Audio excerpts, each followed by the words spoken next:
कहानी शुरू होती है और एक लड़का छत पे बैठकर स्केच बना रहा होता है, लेकिन उसकी मॉम उसे नीचे बुलाती हैं और पता चलता है कि आज ही वो अपने पिता के पुराने घर में आए हैं। वो अपने कमरे में आता है तो वहाँ पे उसके पिता ने स्पेस बनाई होती है। उसका नाम मैक्स है और अचानक उसे टीवी में उसके हाथ से स्क्रीन हिलती हुई नजर आती है। वो अपने हाथ को देखता है। फिर सुबह हो जाती है और मैक्स साइकिल पे स्कूल जाने लगता है, लेकिन रास्ते में उसे एक वीरान फैक्ट्री नज़र आती है। उसे मैसेज आता है, वो मोबाइल को यूज़ करने लगता है, लेकिन उसका मोबाइल भी डेड हो जाता है। कुछ समय बाद वो स्कूल पहुंच जाता है और उसकी टक्कर एक ट्रक से होती है। ट्रक वाली लड़की मैक्स से कहती है कि उसे ज़्यादा चोट तो नहीं लगी। मैक्स कहता है कि मैं ठीक हूँ और सोफिया कहती है कि मुझे स्कूल के बाद मिलो, मैं तुम्हारी साइकिल ठीक कर दूंगी। अगले सीन में मैक्स क्लास में पहुंच जाता है तो क्लास टीचर उसे कहते हैं कि वो उसके पिता को जानते थे, जो कि कमाल के इंसान थे। क्लास के बाद मैक्स अपने पिता की तस्वीर भी स्कूल में देखता है। अगले सीन में वो सोफिया के साथ होता है और सोफिया उसे अपने घर ले जाकर उसकी साइकिल ठीक कर देती है और वो वहाँ से चला जाता है। जब वो घर पहुँच जाता है तो वो वहाँ पे माइल नामी बंदे से मिलता है, जो कि उसके पिता के साथ काम किया करते थे। माइल को भी यही लगता था कि उसके डैड बहुत ज़्यादा स्पेशल थे। फिर एक फैक्ट्री में काम करने वाले वैज्ञानिकों को पानी में लाइट चमकती हुई नजर आती है और एकदम से वो पानी ऊपर उठकर पार्टिकल्स की तरह बन जाता है। फिर वहाँ पे सिक्योरिटी आ जाती है और वो किसी छोटे से सब्जेक्ट पर हमला कर रहे होते हैं, लेकिन वो छोटा सा सब्जेक्ट वहाँ से भाग जाता है। फिर माइल्स मैक्स को कहते हैं कि जब कभी भी वो अपने पिता के आविष्कारों को देखना चाहे तो वो माइल्स से संपर्क कर सकता है। रात को मैक्स अपने पिता के बारे में इंटरनेट पर वीडियो देखता है और उसे पता चल जाता है कि एक टोर्नेडो के कारण उसके पिता की मौत हुई। और अचानक मैक्स के हाथ से एक लिक्विड निकलने लगता है, जिसके कारण मैक्स बहुत ज़्यादा डर जाता है। अगले दिन मैक्स एक लैंप लेकर जंगल में आता है और अपने हाथ से वो लिक्विड निकालता है। जब वो लैंप की वायर को पकड़ता है तो उसके कारण इलेक्ट्रिसिटी पैदा होती है और वो लैंप जल जाता है। सीन शिफ्ट होता है और मैक्स स्कूल कैंटीन में होता है। सोफिया उससे कहती है कि मुझे कैफ़े में मिलना। मैक्स कहता है कि मैं पहुंच जाऊंगा। मैक्स अपना सर एकदम से मूव करता है तो बहुत सारे पेप्सी के कैन्स एकदम बाहर गिरते हैं। फिर वो एक नदी पे लेटा हुआ अपने हाथ से लिक्विड निकाल कर उसे बहुत ज़्यादा इंजॉय कर रहा होता है। फिर वो इंटरनेट पर इसके बारे में सर्च करता है तो उसे कुछ पता नहीं चलता। फिर वो अपनी माँ से बात करता है। वो कहता है कि मुझे अपने पिता के बारे में कुछ ज़्यादा नहीं पता और वो उनके बारे में जानना चाहता है। एक सीन में दिखाया जाता है कि कोई चीज़ उनको देख रही होती है।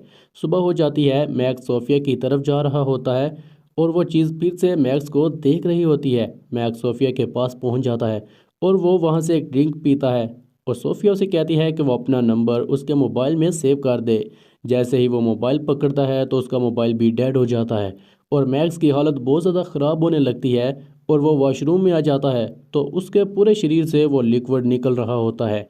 वो वहाँ से भाग जाता है और मैक्स साइकिल पे जंगल में आ जाता है। उसकी हालत बहुत ज़्यादा ख़राब होने लगती है और वो लिक्विड उसके पूरे शरीर से निकल रहा होता है और उस लिक्विड से एक पैटर्न बन जाता है। अगले सीन में मैक्स अपने घर में होता है। उसकी शर्ट बुरी तरह से जली होती है और उसके शरीर पर अजीब से निशान होते हैं और अचानक उसे कांच में एक अजीब सा क्रिएचर नज़र आता है। मैक्स उससे दूर भागता है, लेकिन वो चीज़ उसके पास आती है और वो मैक्स का नाम भी जानता है। वो इंसान की तरह बात करता है जिससे मैक्स को विश्वास नहीं होता।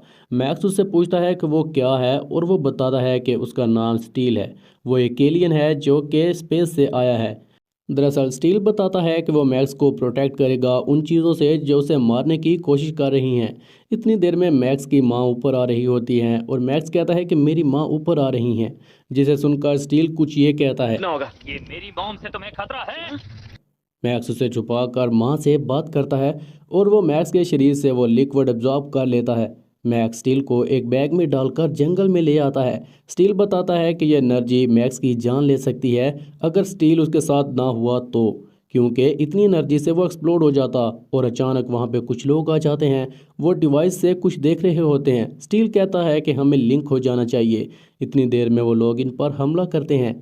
वो दोनों भागने लगते हैं और मैक्स को कुछ विजन्स आते हैं उसके डैड के बारे में। उन दोनों के ये विजन्स आते हैं। मैक्स कहता है कि क्या वो अल्ट्रालिंक है। स्टील बताता है कि नहीं, अल्ट्रालिंक बहुत ज़्यादा खतरनाक होते हैं, वो दुनिया की तबाही चाहते हैं। वो लोग वहाँ भी आ जाते हैं। मैक्स स्टील को लेकर स्कूल आता है। रास्ते में वो सोफिया से मिलता है लेकिन स्टील के कारण मैक्स को काफ़ी दिक्कत का सामना करना पड़ता है। वो ग्राउंड में छुप जाते हैं और स्टील कहता है कि उस लड़की से मिलकर मैक्स की हार्ट बीट तेज़ हो जाती हैं। वो कहता है कि उसे मार देते हैं और अचानक मैक्स की टांग से वो एनर्जी अब्जॉर्ब कर लेता है। स्टील बताता है कि वो इस एनर्जी के कारण जिंदा है। अचानक मैक्स की कुछ ड्राइंग्स को देखकर स्टील कहता है कि वो अल्ट्रालिंक पीस से इन पर हमला करेंगे। मैक्स उस बंद फैक्ट्री से अंदर आता है। वहाँ पे सब कुछ बिखरा हुआ होता है और स्टील उस लिक्विड से मैक्स के हाथ पे एक अजीब सा पैटर्न बनाता है। वो फिर से कहता है कि हमें लिंक हो जाना चाहिए, जिससे वो दोनों बहुत ज़्यादा शक्तिशाली हो जाएंगे। स्टील मैक्स से कहता है कि भागने की कोशिश करो और मैक्स एक सेकंड में बहुत ज़्यादा दूर आ जाता है। वो खतरनाक स्टंट करता है और उससे पता चलता है कि उसमें बहुत सी पावर्स आ गई हैं। वो दोनों मिलकर खूब स्टंट करते हैं। वो बहुत ऊंचाई से गिरने लगता है, लेकिन स्टील उसके साथ लिंक हो जाता है, जिससे वो एक रोबोट बन जाते हैं। उन्हें फिर से मैक्स के पिता के विजन्स आते हैं। स्टील बताता है कि वहाँ पे एक अल्ट्रा लिंक था। मैक्स घर आता है तो वो कहता है कि उन्हें माइल्स से बात करनी चाहिए। स्टील बताता है कि वो उसके पिता के साथ काम किया करता था। अल्ट्रालिंक में टॉर्नेडो बनाने की शक्ति होती है। सोफिया फिर से उनके सामने आती है क्योंकि वहाँ पे एक गाड़ी होती है और वो दोनों वहाँ से भाग जाते हैं। मैक्स कहता है कि वो लोग स्टील की वजह से मैक्स का पीछा कर रहे हैं, इसीलिए वो स्टील को कहता है कि वो उनको उलझाए रखे और वो जाकर माइल्स से बात करेगा।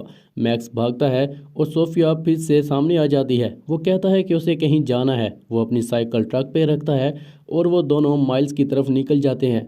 जब वो वहाँ पहुँचता है तो माइल्स मैक्स को उसके पिता के काम के बारे में बताते हैं, लेकिन मैक्स कहता है कि मैं अकेले में बात करना चाहता हूँ।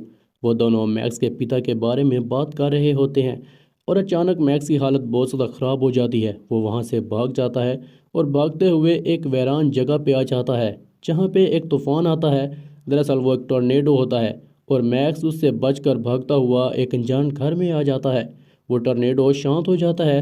जब मैक्स बाहर आता है तो वह फिर से उस टॉर्नेडो की तरफ खींचने लगता है, लेकिन स्टील वहां पे आ जाता है और वो दोनों मिलकर रोबोट बन जाते हैं। दरअसल वो टॉर्नेडो एक अल्ट्रालिंक था जो मैक्स को मारना चाहता है। वो इन पर हमला करता है, लेकिन ये दोनों मिलकर उस अल्ट्रालिंक को मार देते हैं, जो कि बिल्कुल स्टील की तरह दिखता है। मैक्स को फिर से अपने पिता के बारे में विजन्स आते हैं और उसे पता चलता है कि स्टील की वजह से उसके पिता की मौत हुई और स्टील को कुछ भी याद नहीं आता। लेकिन मैक्स को इससे बहुत ज़्यादा गुस्सा आता है और वह स्टील को उससे दूर जाने का कहता है। वो अपने घर जाने लगता है, लेकिन रास्ते में कोई सैनिक उसका पीछा करने लगते हैं और मैक्स सोफिया के घर आ जाता है, जो कि मैक्स की हालत देखकर डर जाती है और वो सोफिया से उसका ट्रक ले जाता है और उसका फ़ोन भी।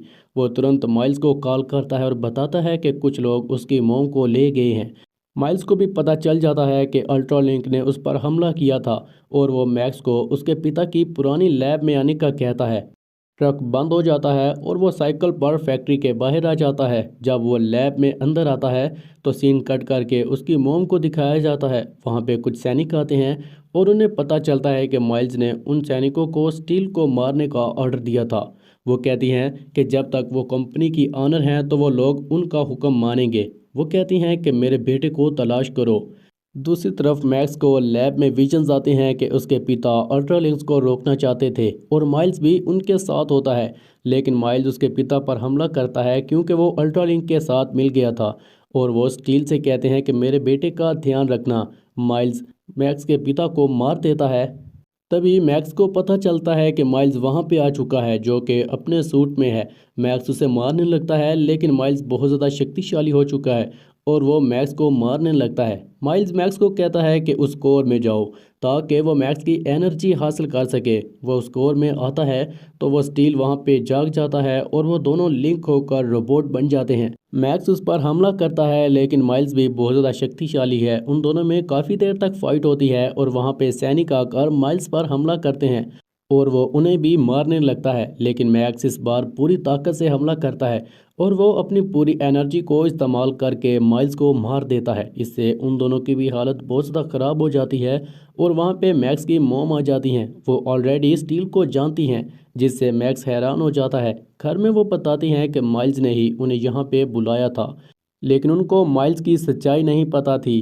पे स्टील मैक्स को उसके पिता का रिकॉर्डेड मैसेज दिखाता है, जिससे वो बहुत ज़्यादा खुश हो जाता है। अगले सीन में मैक्स सोफिया के पास पहुंच जाता है वो उसे उसका स्केच बना कर देता है, जिससे उन दोनों के बीच अच्छी दोस्ती हो जाती है। इसी के साथ कहानी का अंत हो जाता है।